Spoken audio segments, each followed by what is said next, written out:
Dámy a pánové, dobrý večer. Díky moc, že jste se během své návštěvy festivalu Metronom tady v Praze na výstavišti stavili i tady. My si to velmi vážíme, nebudete toho nepochybně litovat.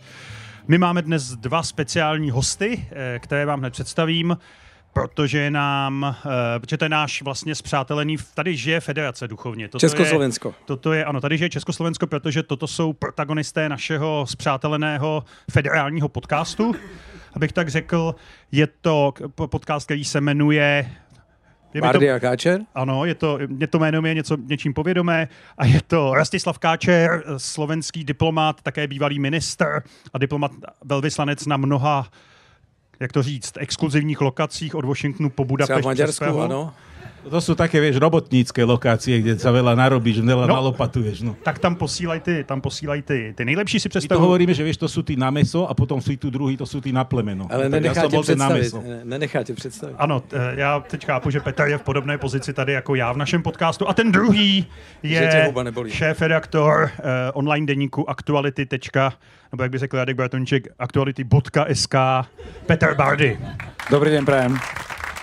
Dobrý večer všetkým. A jestli ještě můžu něco doříct, my tady máme několik obchodních sdělení. To hlavní obchodní sdělení je, že Petr tady není jenom kvůli tomu, ale možná by vás mohlo zajímat, že Petr právě dopsal a vydal knížku o slovenské prezidentce Zuzaně Čaputové, ktorú si tady môžete zakúpiť. Je to tak, Petře? Áno, ja som mal to obrovské šťastie, že Pamäť národa sa stala ako kebyže predajcom knižných titulov, ktoré som urobil a v stánku Pamäti národa je aj nová knižka, ktorá sa volá Zuzana Čaputová Odvaha k ľudskosti a je to politický aj ľudský príbeh vlastne už bývalej slovenskej prezidentky. Áno, takový trailer ze Slovenska. A my vlastne nič iné nerobíme. Všetko je thriller. Áno. Vaše životy sú thriller. Nicméně Zuzana Čaputová již není slovenskou prezidentkou, máte nového prezidenta Petra Pellegriniho, my jsme vám k tomu chtěli poblahopřát hned na začátku. Tak my jsme měli Zemana 10 let, že jo, takže my si zase nemůžeme moc pískat a... Já čekám, co z Jindry vyleze. Ne, já jsem ti teďka chtěl předat slovo. Jo, děkuji ti. Prosím. Tak když máte toho směřovače proti té Zuzaně Čaputové, o který je ta kniha, kterou teďko označuje ta vládní koalice za tu příčinu rozkolu ve státě, tak jak to s tím Petrem Pellegrinem vidíte? Jak to smíří ten národ? To je, my to na vás máme nachystaný, my jsme o tom přemýšleli hrozně dlouho, jo? Hej, no, to je tá otázka, na ktorú neexistuje odpoveď, takže budeme sa tu snažiť niečo vydolovať z mysli. Peter Pellegrini má oproti Zuzane Čaputovej spred 5 rokov jednu obrovskú výhodu, že môže prekvapiť. Zuzana Čaputová nemohla. Hej, my sme o nej vedeli, že to je slušný, vzdelaný človek, že je to aktivistka a právnička a teda nepredpokladali sme, že sa výrazne zmení po tom, keď zasadne na post hlavy štátu. Peter Pellegrini nás môže len prekvapiť, ale aj zároveň nemusí, hej, Čiže on je naozaj pomerne ľahko čitateľná kniha, ale viackrát sa ako keby že snažil ukázať ako človek, ktorý by mohol vystúpiť z tieňa Roberta Fica, aby v tom tieni nakoniec zotrval. Čiže je to fakt fáze ťažké. Očekávání a fáze sklamání. No áno, a v tomto sa vlastne my hýbeme stále a už dosť dlho, že stále striedame na Slovensku tie fázy očakávania a sklamania. No, ty to říkáš tak, jako, že by mohl překvapit, jako kdyby si mu dával šanci. Ja mu nedávam šancu. Petře Pellegrini, poslouchej, co si myslíme, ty by si mohl překvapit. Ale on může překvapit pozitivně i negativně a já teda si myslím, že nepřekvapí vůbec. Tak ja neviem, Proč by ako to negatívne delal? ešte by mohol prekvapiť. To zas, myslím si, že tuto bola tá poznámka, vieš, lebo tá škála sa hýbe, povedzme, od minus 100 do plus 100, a keď si na nule. No ale tu tá škála, tá záporná, tá už je vyčerpaná, takže tam do toho smeru ťažko ťa prekvapí. To som vedel, že to takto bude. Čiže myslím si, že tá poznámka, že prekvapí, môže byť len, ak by prekvapil pozitívne. Či ja mám také očakávania? Neočakávam pozitívne prekvapenia, pretože jeho správanie posledných mesiacov nezavdáva také očakávania.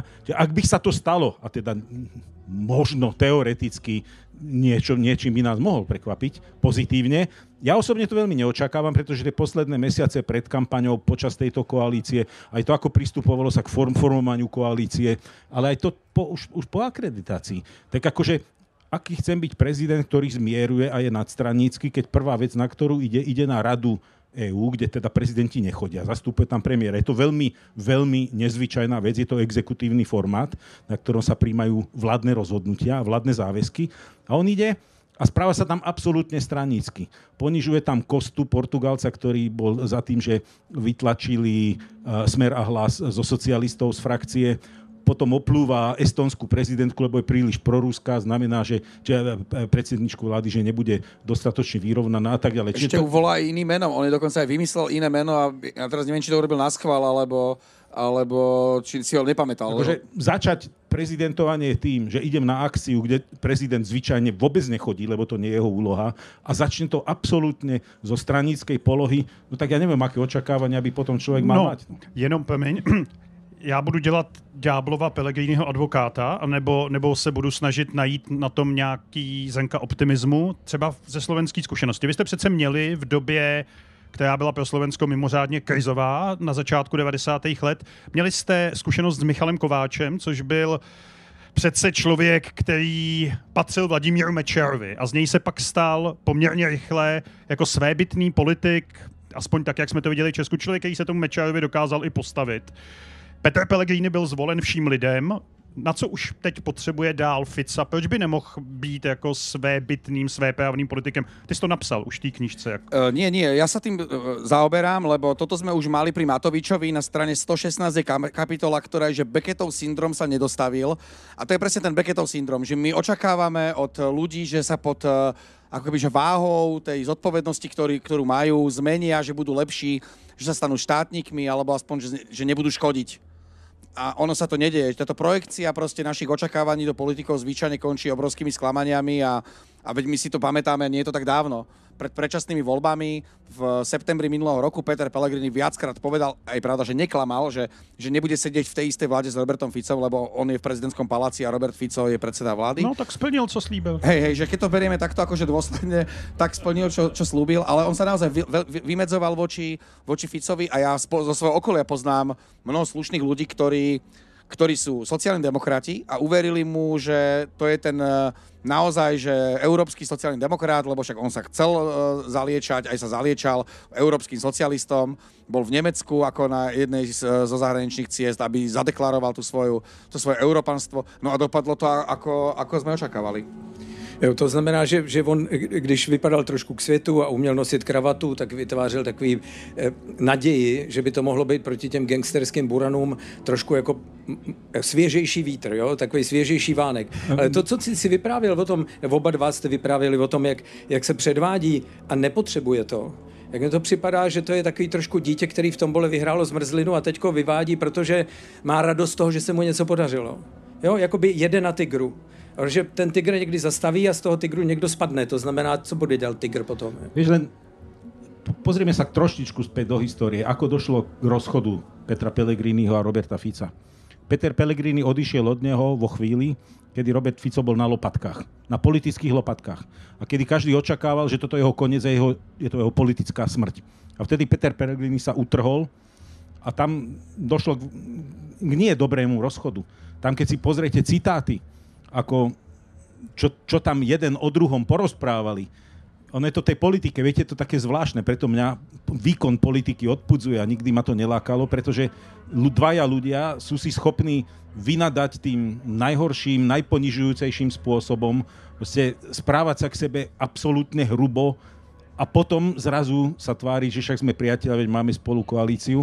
No a k tomu, čo si sa pýtal ty, že prečo by to neurobil, prečo by sa takto neodlíšil, tak mňa veľmi spontánne napadol jeden citát, ktorý sa pripisuje Theodore Rooseveltovi, ktorý hovorí v origináli, že get them by balls and their hearts and minds will follow. Jo, dobře. Tohle je věc, kterou... vyrazil dech úplně. Já jsem citoval, Já jsem přemýšlel, když jsem naposledy něco takového slyšel od velvyslance, ale... To bol citát prezidenta. To veľvyslanec môže. Takhle citoval Zeman pravidelně taky, ale většinou to nebyla pravda. Ale... Nikdy to nebyla pravda. K vážným věcem. My samozřejmě situaci na Slovensku sledujeme, pochopitelně, protože nás to zajímá a zajímá nás, jak vlastně to, co se teď u vás děje, pomenovat. Já vám řeknu, co my tady vidíme z dálky. My tady z dálky vidíme soubor dost děsivých projevů, jako vyloženě silový moci, síly, jo?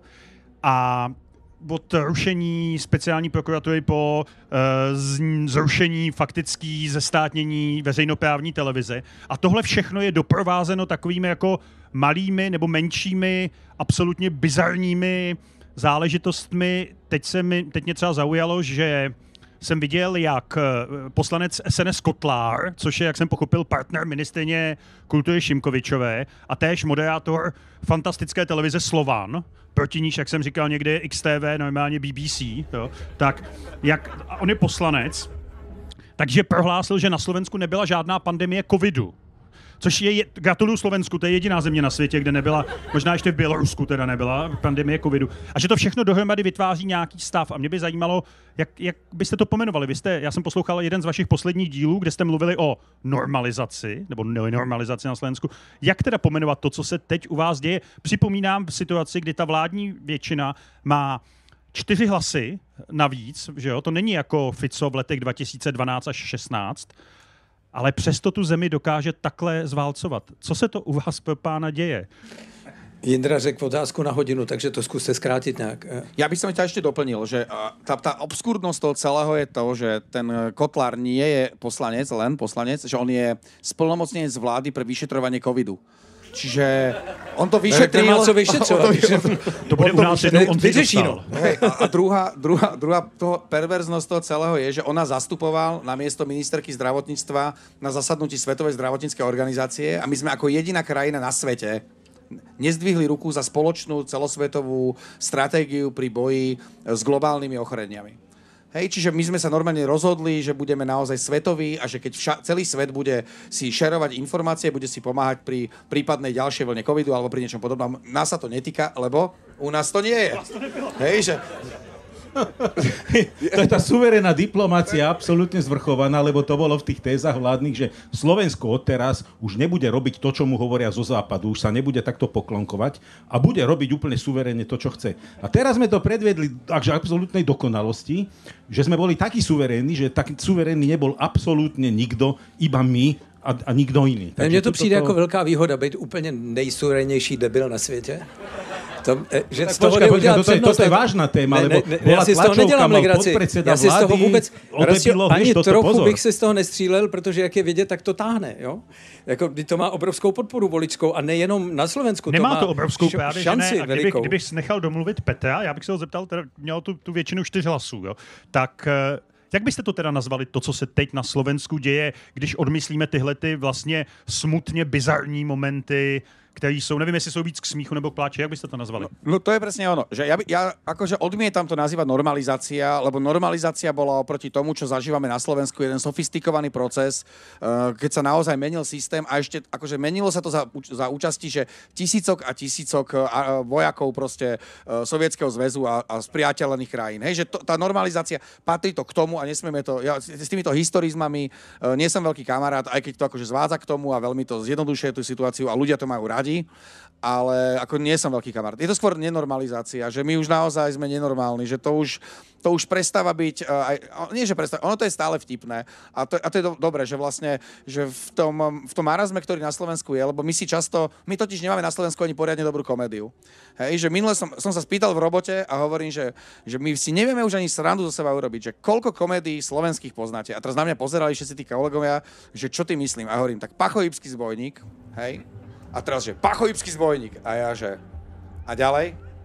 A my nemáme, že jednu komédiu. Čiže v podstate by sme teoreticky mohli byť vďační, ale jasné, že nájdeme ich nevera po slovensky, a hoci nie je príliš vtipná, že my máme také nie príliš vtipné komédie a teraz máme Invalida, hej? Ale tiež akože, čo je to za štát, ktorý si robí srandu z Invalida, hej?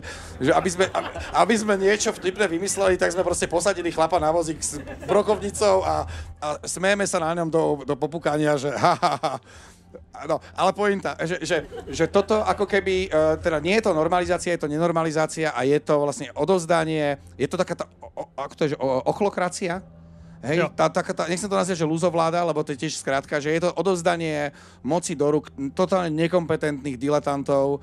Nie, že by predtým neboli, ale dnes ich je viacej koncentrovaných v jednej vláde a páchajú obrovské škody a páchajú ich nielen kvôli tomu, že sú to diletanti, ale protože chcú páchať škody a to je problém. Petře, ale tam jsou prvky normalizace. Není to normalizace jako celek, ale jsou tam prvky normalizace velmi výrazný. Například ten připravovaný zákon Lex Atentát, kdy jsou tam možnosti, jak státní moc, reprezentovaná politickými představiteli, bude například pokutovat obce za to, že dovolili někde nějakou demonstraci, manifestaci, která něco způsobí. Jo. Třeba někomu schoří taška, nebo já nevím prostě. Jo. Tak to je daleko horší, komplikovanější. Počkaj, to si nerozumieme. My totiž hovoríme, že toto nie je normalizácia, toto je horšie ako normalizácia. No, to, čo sa deje, je normálny útok na podstatu demokracie a je to normálna tranzícia k plnohodnotnej autokracii. Tak takhle som to autokracii maďarsko-ruského typu.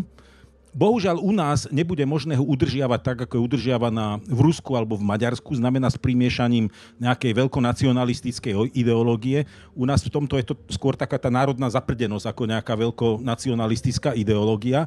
A tu môžeš udržiavať len tým, že vyvolávaš strach, istú formu soft násilia, tlaku a tak ďalej. Normalizácia to nie je, lebo normalizácia bola od autokracie, ktorá sa začala oteplovať a potom si to vrátil do normálu, do autokracie. Toto je úplne iný proces. Toto je proces od slobodného, ďaleko síce nedokonalého štátu, ale k normálnej, nazvime to autokracii, pokus o autokraciu karpatského typu. Je jasný, ale to omezování svobod, to znamená i ústavně daných svobod, jo, jako v listině práv a svobod. To znamená právo na svobodné vyjádření, na právo shromažďovací, na svobodný tisk a podobné věci. To je přece prvek, který je univerzální. To není jenom prvek slovenský nebo maďarský, kde to začalo. Jo? Nie, tak Honzo, my vieme, že ty máš vždy pravdu, čiže my ti to budeme... My to Děkuju, uznáme. že to někdo už to vědí i na Slovensku. Tak. Je to tvoja silná téma, čiže my tu nechceme ako keby, že s tebou sa prekárať, tak áno. Ne, já to jenom dokresluju tím, že mně se zdá, že to není jenom váš problém současný, ale že to je jakýsi trend, protože ta touha potom, aby přišel nějaký silný vůdce, který sebou přinese pořádek a že ten pořádek může v sobě i tím, že je zvolen demokratickou volbou, přinášet potlačení demokracie jako principu, že je cesta, který je třeba se obávat a že to není úplně sranda, že my se můžeme posmívat tomu, co je to za debily, ale ve skutečnosti to vytváří novej autokratický systém. Ja si myslím, že to je také cestovanie v čase, že to je ten návrat do času nehybnosti, o ktorej písal Šimečka v 80. rokoch. Že keď sa tu naozaj že nič nedialo, že keď tu bol ten zelinář Havlov, ktorý proste si nalepil ten nápis na ten svoj obchod a vlastne nič sa tu nedialo. A zrazu tu máme, že globálne choroby, umelá inteligencia, máme tu big data, máme tu sociálne siete, máme tu, ja neviem, hrozbu naozaj, že umelá inteligencia nahradí časom niektoré menej kvalifikované pracovné pozície. Máme tu vojnu, ľudia hovoria, že za Humunom, tak až tak za Humunom to nie je, ale je to dosť blízko a ten presah tej vojny je obrovský, máme tu krízy a toto dokážu, toto majú problém spracovať aj ľudia, ako keby, že s kritickejším myslením a s väčšou schopnosťou chápať aj globálne kontexty, aj sa vysporiadávať s takými tými dennými problémami a tými globálnymi issues. A tie krajiny reagujú, že poďme riešiť veľmi čudne cez tých svojich lokálnych populistov, že poďme riešiť globálne problémy uzavretím sa do hraníc vlastných, postavíme obrovské múry, lebo však u nás nie je COVID, nie? Takže u nás nebude umelá inteligencia, u nás nebude nič, lebo my to vyriešime proste lokálnymi polobláznami, ktorí to budú šíriť a ľudia im delegujú tú svoju, ako keby, tú moc, lebo si povedia, že oni keď povedia, že ten problém nie je, tak my si tu môžeme žiť ten náš čas nehybnosti.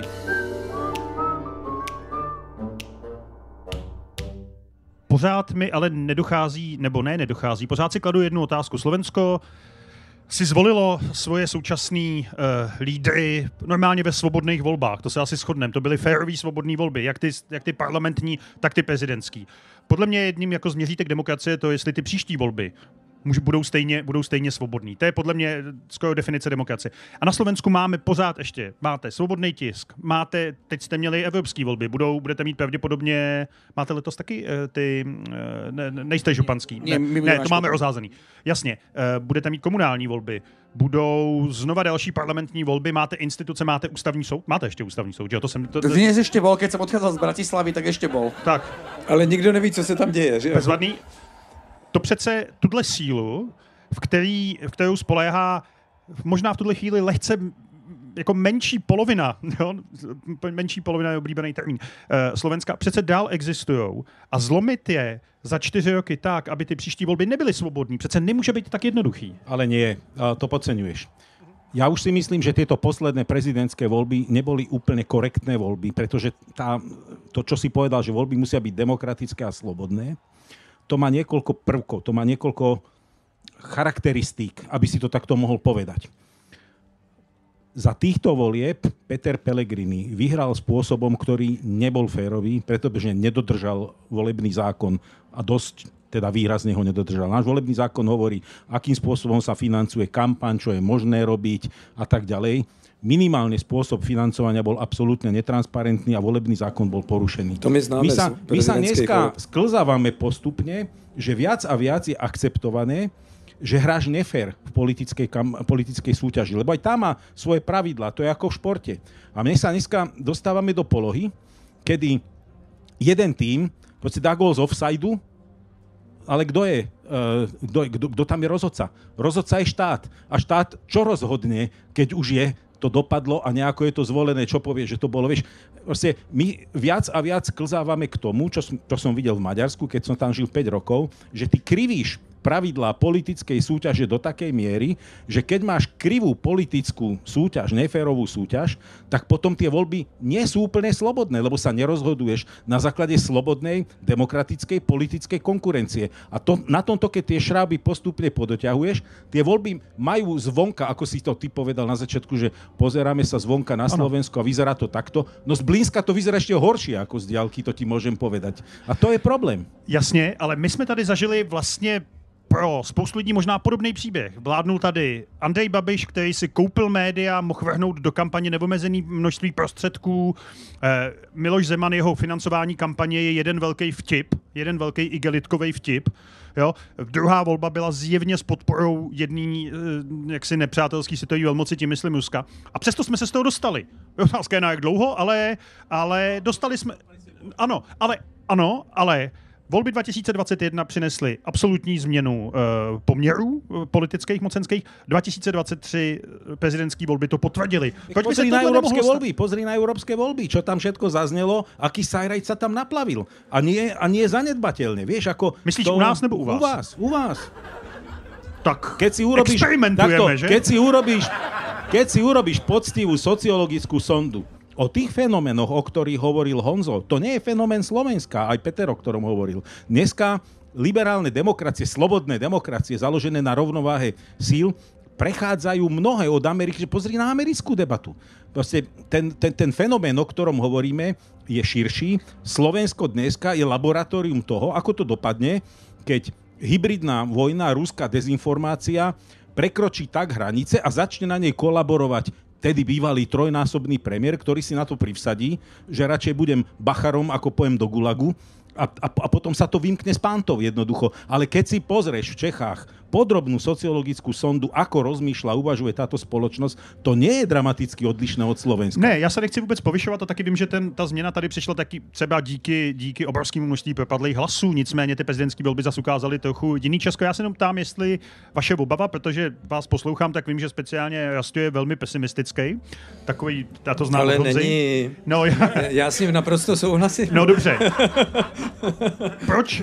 Jinými slovy, vy už v tuhle chvíli pociťujete obavy z demokratičnosti a svobodnosti? Doufám, že to slovo existuje těch příštích voleb? Že to není nezlomný.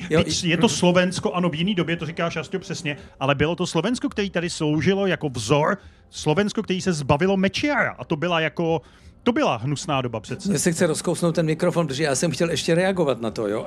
A Jindra položil dobrou otázku, je mi líto, ale on si bude pamatovat.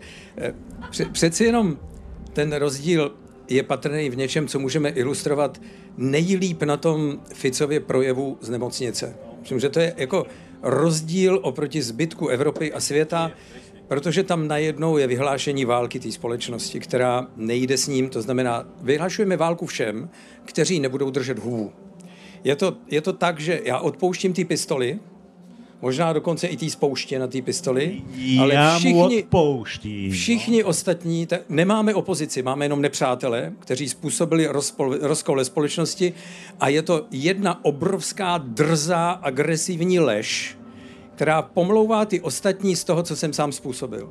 No a ešte zaťahuje nás do protizápadnej retoriky ešte viac, lebo povie, že to je za to lebo ja robím takýto typ politiky. No ten způsob toho vyhrožování zatočíme s vámi, protože my teď půjdeme do toho boje tvrdě a všechno to potlačíme za každou cenu, je vlastně konec demokracie, protože to není soutěž politických stran. No, že Robert Fico sa nezmenil. Mne toto príde ako keby, že zvláštne. Ja neviem, kto čakal, že ten Robert Fico sa prebudí po tých niekoľkých operáciách, postaví sa na nohy a povie, že liberáli, som tu, poďme urobiť krásne Slovensko, kde sa budeme navzájom tolerovať a budeme sa mať radi. A to takto nefunguje. Hej? To sme nečekali ani tady. Funguje v rozprávkach. Ano. Keď raz ste spomenul tie Spojené štáty, tak mne napadlo, že vlastne, keď sa ma nedávno pýtali, že čo ma motivovalo na to, aby som vstúpil do politiky, tak motivovala ma asi iba jedna vec, keby som sa mal rozhodovať v prezidentských voľbách medzi Bidenom a Trumpom. Hej, že by som kandidoval ja ešte. To by bola asi tá jediná motivácia. Keď mohol byť ich vnuk.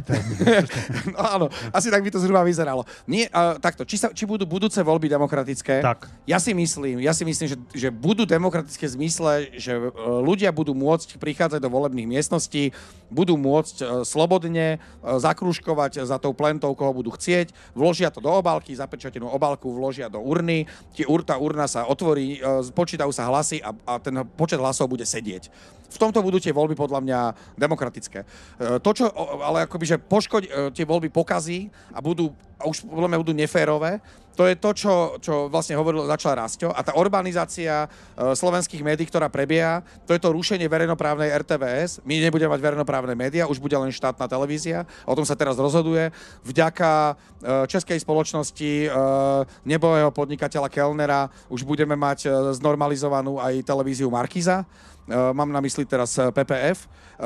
Televízia JOJ takisto prechádza ako keby veľmi komplikovaným obdobím, zrušili najsledovanejšie politické relácie. Čiže ako keby ľudia nebudú mať... A teraz ja som zástupca, že super veľkého slovenského spravodajského webu, hej, že my sme v podstate, menší ako Seznam Správy, ale na počet obyvateľov si v podstate môžeme konkurovať pomerne. Máme denne zhruba 700,000 čitateľov, čo není málo a mesačne 2,3 milióna. Čiže to je hodne. To je hodne. To je hodne. Hej, ale my to neukopeme, lebo to je proste, že tí ľudia nesledujú v danej chvíli celý náš obsah, ako to je v tých správach v televíznych novinách, ktoré si večer pustí naraz 500 000 ľudí a tých prvých 5 správ, ktoré sú najdôležitejšie v tom dni, alebo by mali byť, tí ľudia odsledujú a tým pádom zásah tých televízií obrovských. Ako náhle tie televízie zmenia koncepciu a namiesto kritických žurnalistických príspevkov tam budú, ja neviem, tigríky v zoo, bouračky sú...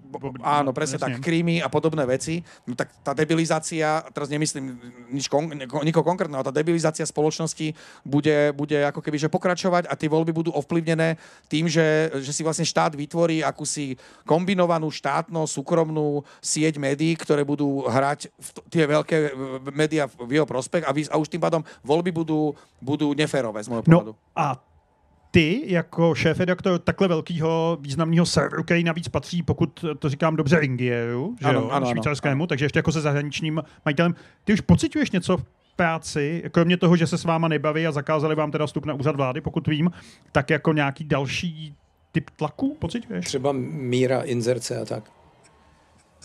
Takto, my sme tú inzerciu od štátu nemali nikdy, hej? To je práve tá naša, ako keby, nechcem povedať, či dobrá alebo zlá situácia, že my sme nikdy nemali vládu, ktorá bola naša kamarátska, a to Rastio bol člen vlády, hej? Ale nikdy sme nemali ako keby pocit, neviem, že... si to máš ja som taký blbec, ani špeciálom na futbal som nelietal, ani...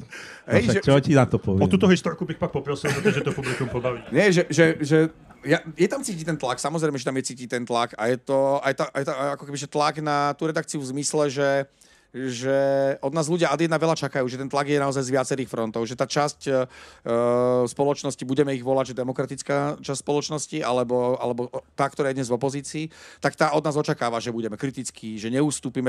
Dokonca od nás čaká akúsi angažovanosť politickú, že budeme na tej strane tých dobrých politikov a že ich budeme viac tlačiť dopredu. To známe přesně odsud v době Babiše a je to jako ničí to ty média. No je to hrozné, akože. No. Je to hrozné, lebo ja im poviem, že sorry, ale my tu nie sme tlačový orgán tých, ktorých považujeme za tých dobrých a tí ľudia tomu nerozumejú.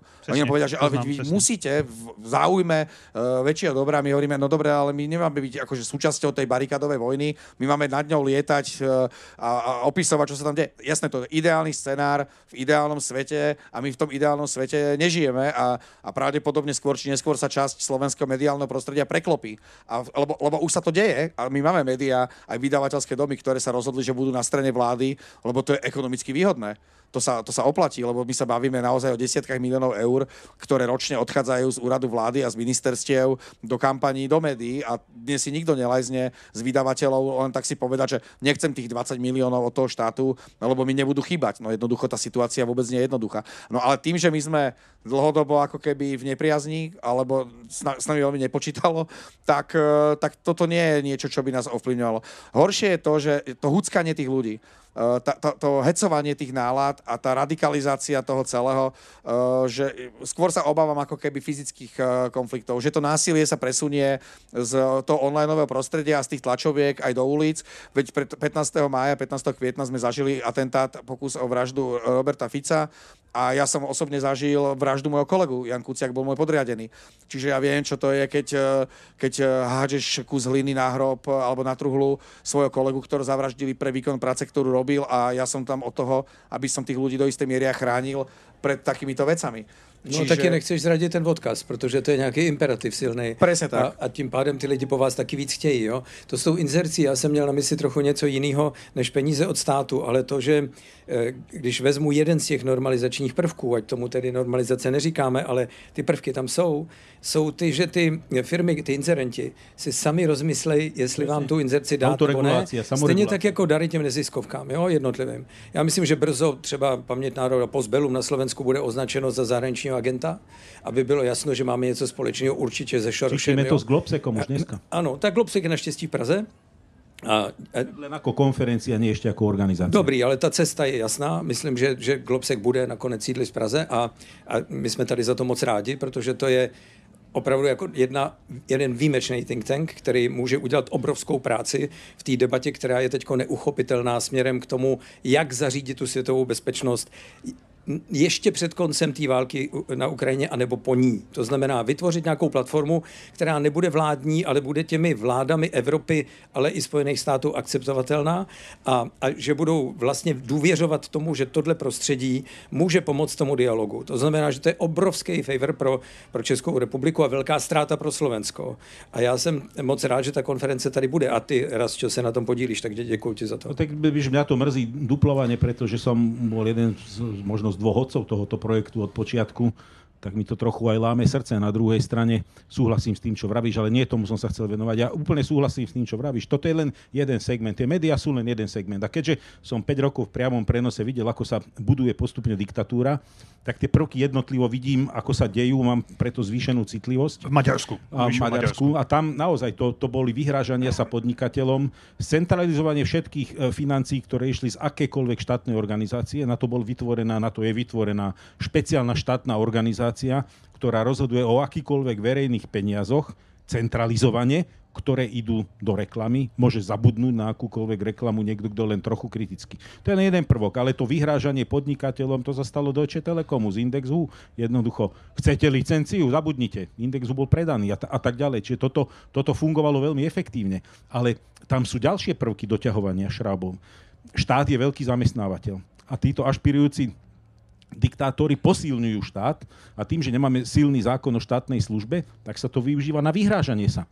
Máš odbojného manžela, no však počúva, veď tam ten tvoj zamestnaný tam a tam, chceš mu ty robiť takéto problémy, také tiché odkazy.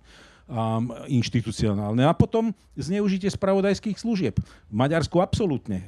Tam bola vytvorená špeciálna služba na takýto účel, ktorú Orbán sa vôbec nehambí používať na vnútropolitický boj, čo je v absolútnom rozpore s akýmikoľvek demokratickými pravidlami. U nás aké záruky pre Boha môžeme mať, alebo akú vieru môžeme mať spravodajskú službu, ktorú vedie Gašpar mladší, ktorý bol súčasťou obvineného gangu sprivatizovajúceho si bezpečnostné a law enforcement štruktúry v štáte. Človek na to nemôže. Čiže ten systém, ako prechádzaš, a ja naozaj to nerád volám normalizácia, to je normálny postupný prechod, plazivý prechod, je to varenie žaby smerom k diktatúre. Jednoznačne. A tých prvkov je veľmi veľa a každý z nich cítim. A po tomto atentáte ešte budú ďalšie argumenty na to, ako posilniť právomoci polície, sledovania, odpočúvania. To už sa deje. A už sa to deje. To už sa deje, že napríklad A bude sa to deť ešte aj potichu, nielen to, čo je viditeľné. Ja som chcel len jednu vec, že napríklad Slovenská informačná služba ako tajná služba by mala podľa najnovších informácií, alebo je záujem, aby získala kompetencie odpočúvať ľudí bez povolenia súdu. Hej, že čo by bolo ako keby, že veľmi prísne, alebo má tam prísť aj k ďalším akože posilneniam kompetencií bezpečnostných zložiek, ktoré sú nad rámec ako keby tých demokratických princípov, ktoré sú tam? Jasně. Připomíná mi to ty 90. léta, doba, kdy prostě uprostřed Bratislava, nebo kdy Slovenská informační služba unesla syna prezidenta Kováče, že jo, za Mečiara. Pak vyletěl do vzduchu v autě člověk, který byl svědkem toho. Byl zbavený poslanec že jo, hlasováním mandátu ve sněmovně a podobné věci. Ale přesto to Slovensko našlo politiky, kteří toho byli schopní a sílu občanskou, aby se toho zbavili, jak jsem tady už jednou říkal. A mě zajímá, jestli taková síla je a co to Slovensko potřebuje. Já vždycky, když přijdu do Bratislavy, tak mi všichni říkají, že každý slovenský politik musí mít vlastní politickou stranu, jo? Že to je takový jako hezký slovenský zvyk. A je slovenská opozice dneska a její představitelé jako schopný takovýhodle vzepětí spojení a případně stejného scénáře, jako byl v tom 98. Já to ještě trošku doplním tím, že když jsem se díval na tu kampaň Ivana Korčoka, která byla jako intenzivní a zajímavá a Ivan se tam, myslím, jako sám velmi dospěl politicky v té kampani. Interesantní zážitek. Tak když prohrál, tak najednou ti, kteří ho podporovali, se ocitli v podobné situaci, jako když prohrál Karel Schwarzenberg. Ta síla těch podporovatelů byla obrovská, ale bylo jí potřeba nějak uchopit. A já mám dojem, že kdyby Ivan dělal cokoliv, tak vlastně uspět nemůže, protože ty jednotlivý politický subjekty na té opoziční straně by z něj vlastně měli trochu obavy. Báli by se, že převezme jejich roli, nebo že nebudou potřebovat jejich strany, protože bude stačit on jako autorita, která do toho vstoupí s velkou silou.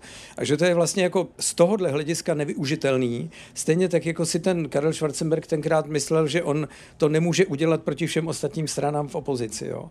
A najednou se vlastně z toho nadšení podpory stalo zklamání až rezignace. Jo? A já mám dojem, že k tomu, aby nějaká politická síla uchopila moc ve státě, tak nepotřebuje mít ani tak tu omračující většinu, jako ti, kteří stojí proti nim, se zbaví chuti do toho vůbec jít. No dobré. Tak poďme postupne.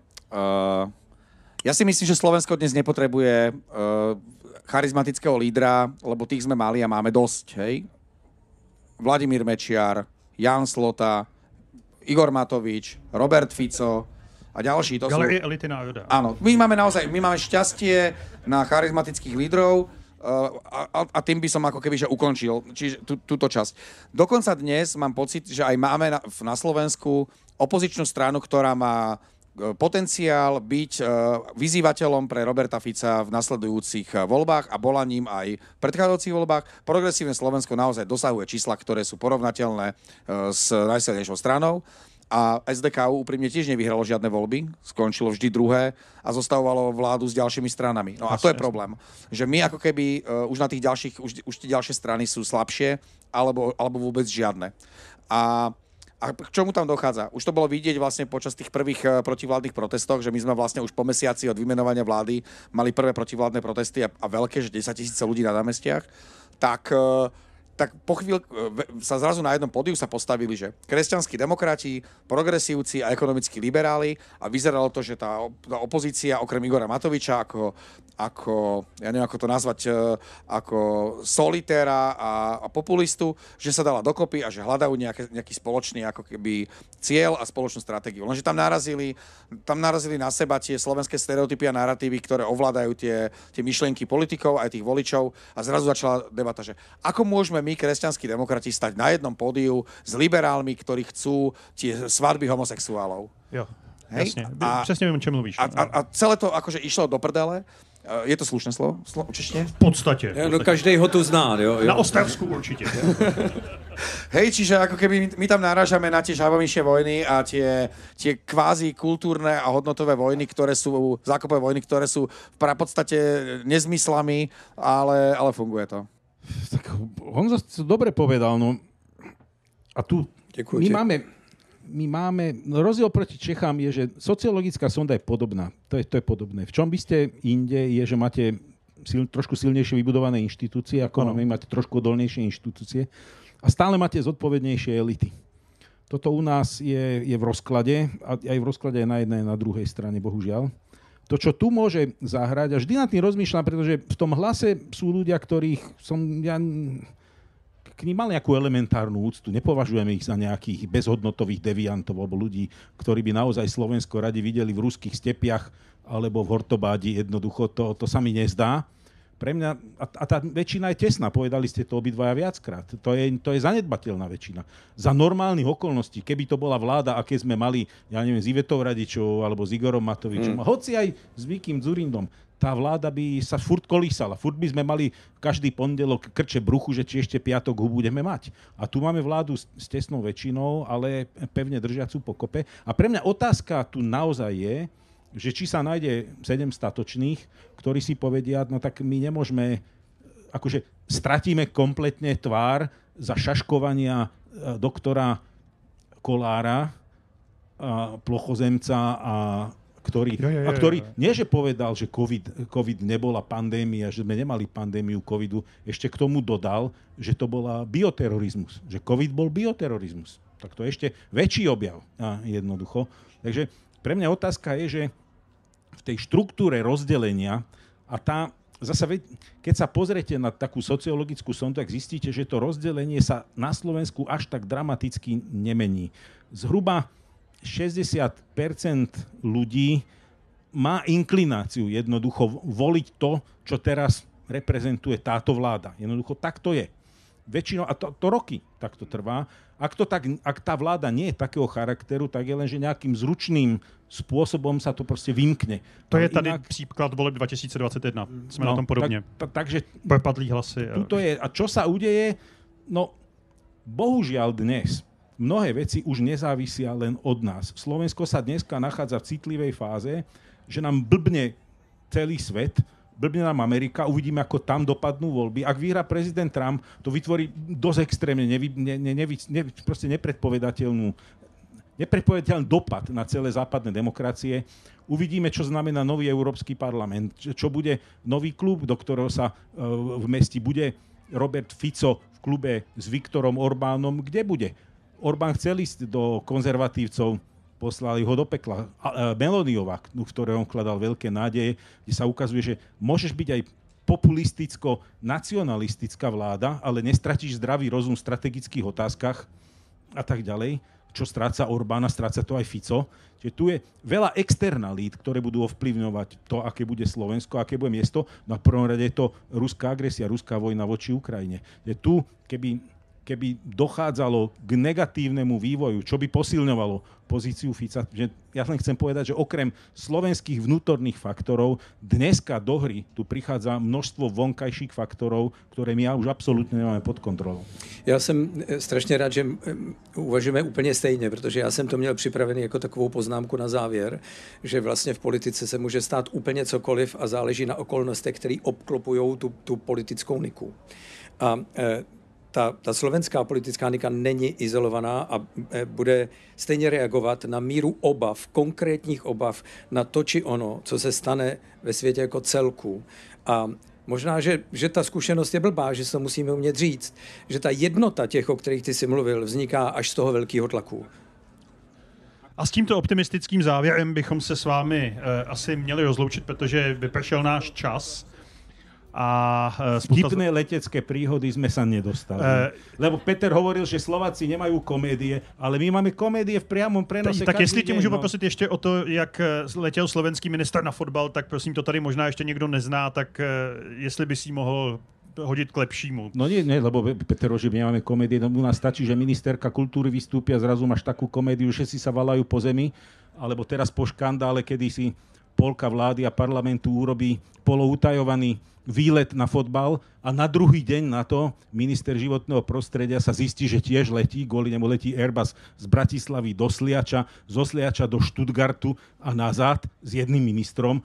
A on to odôvodní, že on tam nešiel na fotbal, ale že jeho maďarský kolega, lebo Maďari hrali s Nemcami, no tak on ho zavolal, lebo tam majú rokovanie v Stuttgarte o Gabčíkové a Naďmaroši. Kde jinde by se měl setkat maďarský a slovenský minister, než ve Stuttgartu a jednat